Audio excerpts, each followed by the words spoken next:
Welcome to day 19 in our study of the book of Ecclesiastes. The title of today's lesson is No Man Has Power to Retain the Spirit. Our verses for reading are chapter 8, verses 1 through 8. Who is like the wise? And who knows the interpretation of a thing? A man's wisdom makes his face shine, and the hardness of his face is changed. I say, keep the king's command, because of God's oath to him. Be not hasty to go from his presence. Do not take your stand in an evil cause, for he does whatever he pleases. For the word of the king is supreme, and who may say to him, What are you doing? Whoever keeps a command will know no evil thing, and the wise heart will know the proper time and the just way. For there is a time and a way for everything, although man's trouble lies heavy on him. For he does not know what is to be, for who can tell him how it will be?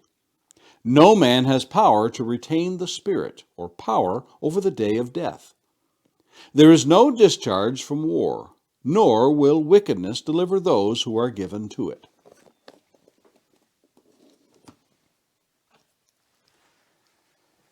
It is better to light a candle than to curse the darkness. Those who show up make decisions. We aim at nothing and hit it with amazing accuracy. Those are three of my favorite sayings. They're simple yet powerful. They are easy to grasp in a single thought, yet profound enough that to explain them would take a great deal of time. Such is the nature of quips and adages, the proverb, the axiom, the maxim, and the motto. Benjamin Franklin published the Poor Richard's Almanac from 1732 to 1758. At its height, the publication sold 10,000 copies, an exceptional amount at the time. Its impact on the young colony was incalculable. John Paul Jones named his ship after the almanac's author, the Bonhomme Richard, Good Man Richard as it's translated. Napoleon Bonaparte had it translated into Italian. It was also translated into French, and the English had it reprinted for publication in Great Britain. It contained the calendar, weather, poems, astronomical information, puzzles, mathematical problems, and more. Especially intriguing was Franklin's penchant for wise sayings that carry on to this day. You no doubt will recognize some of them. A penny saved is a penny earned. Well done is better than well said. He that sows thorns should not go barefoot. Glass, china, and reputation are easily cracked and never well mended.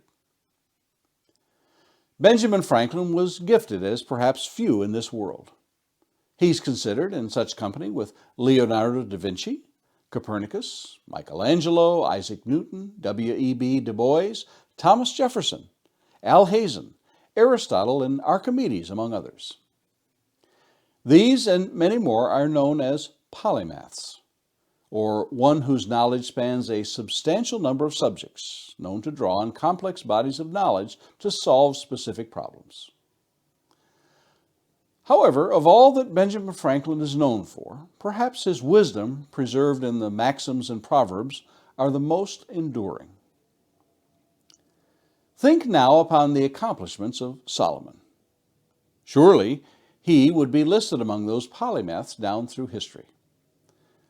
The very fact that wise people existed and were world-renowned as it pertains to their reputation for wisdom is a tribute to Solomon. For so his reputation is proclaimed in 1 Kings chapter 4, verses 29 through 31.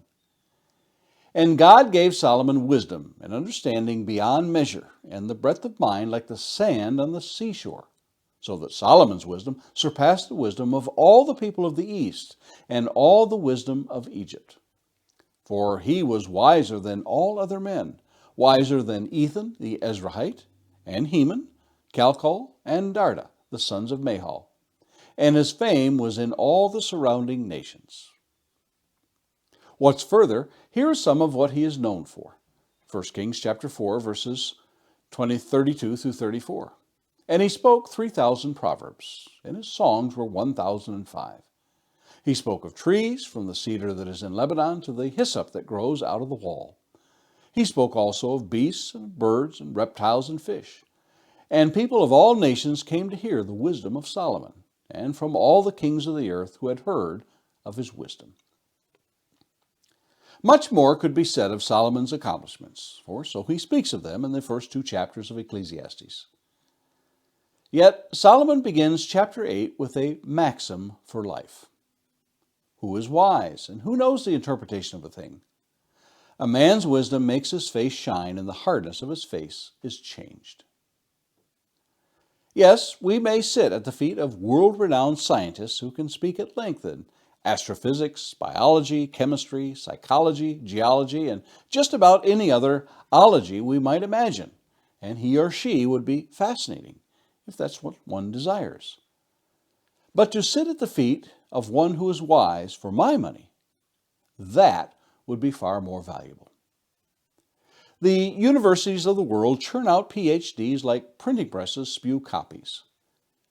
Yet, where can one get a degree in wisdom? The wall of scientists' office may be papered with certificates of graduation from prestigious places of higher learning. Yet, have you found one that makes the proclamation, "Certified to be wise," on any wall? What does Solomon then declare by wisdom?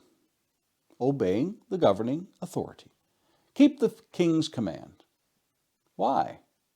Because of God's oath to him.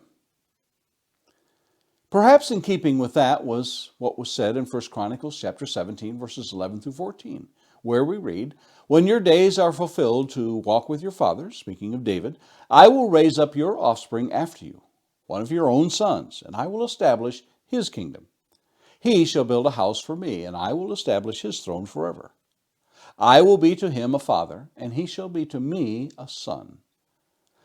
I will not take my steadfast love from him, as I took it from him who was before you, but I will confirm him in my house and in my kingdom forever, and his throne shall be established forever." Others think this oath pertains to 1 Chronicles chapter 29, verses 24 and 25. All the leaders and the mighty men, and also all the sons of King David, pledged their allegiance to King Solomon. And the Lord made Solomon very great in the sight of all Israel, and bestowed on him such royal majesty as had not been on any king before him in Israel. Consider Solomon's sage advice to obey the leaders in light of what even Paul commanded in Romans chapter 13, verses 1 and 2. "Let every person be subject to the governing authorities. For there is no authority except from God, and those that exist have been instituted by God. Therefore, whoever resists the authorities resists what God has appointed, and those who resist will incur judgment." Peter says the same in 1 Peter chapter 2, verses 13 through 15. "Be subject for the Lord's sake to every human institution, whether it be to the emperor as supreme, or to governors as sent by him to punish those who do evil, and to praise those who do good. For this is the will of God, that by doing so you should put to silence the ignorance of foolish people."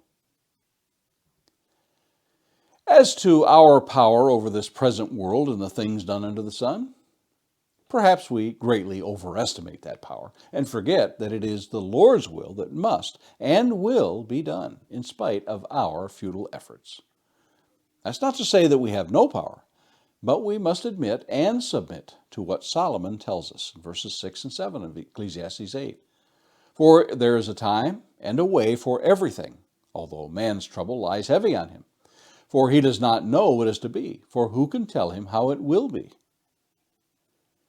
For all of our wisdom and advancements in technology, medicine, and science, we still cannot avoid what awaits us all, as we read in verse 8. "No man has the power to retain the spirit, or power over the day of death. There is no discharge from war, nor will wickedness deliver those who are given to it." Jesus masterfully and wisely admonishes us in Matthew chapter 6 and verses 34. "Therefore, do not be anxious about tomorrow, for tomorrow will be anxious for itself. Sufficient for the day is its own trouble." There are 4 things in verse 8 that are uncertainties in this world. First, no man has power to retain the Spirit. Some verses translate this as wind. No man has power to retain the wind. Verse 2, no man has the power over the day of death. Third, there is no discharge from war. And fourth, wickedness will not deliver those who are given to it. In a sense, that can take a great weight off our minds. No sense worrying about that which we cannot change or effect. All the while, Solomon is observing such things and applying his heart to understand. We've begun to notice a change in the direction of Solomon's observations, but we still have a ways to go. Would you rather light a candle or curse the darkness in this world? And Lord willing, let's meet here again tomorrow for another lesson in the book of Ecclesiastes.